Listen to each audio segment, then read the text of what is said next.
Hi, Ray Baker's in the Wounded Artist Project.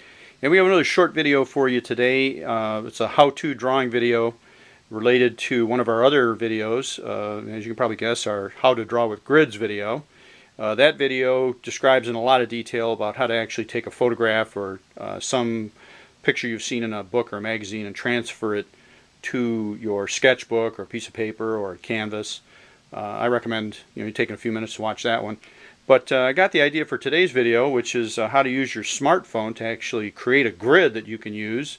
It could be a photograph you've taken of a car, on a parking lot, your Hot Wheels and all that, or your buddies, or even in this case, I was at our local library today and saw this on the sale table and thought, well, it's a good book, but I was flipping through the pictures and saw this one and thought that was pretty dramatic and would make a really nice line drawing or a sketch. A watercolor or acrylic if you got the time. But then I took out my smartphone and got a picture of it, and we'll do that here. And what you do then is I've got a better picture of it here. What you do then is you go into Edit and you pick your cropping tool, and what that does is it sets up a grid for you, and you size it to the dimensions that you want, and the components, the elements of the picture that you want.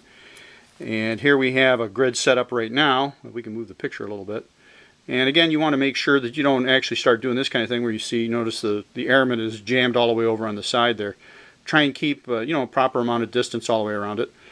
But once you do that, you can go, this is the normal aspect that you've got based on the camera, but you can go into the aspect categories here and pick a different one to size to something you want to do, a different size paper you got. Here's like an 8x10. This sets it up for an 8x10 sheet of paper. Or you can go back in and say something like, let's go 3x5, and then you position it properly. Let's say your piece of paper is actually more along the lines of 15x9. 5x3, 1, 2, 3 times 5 is 15, 1, 2, 3 times 3 is 9. So there you've got a different aspect.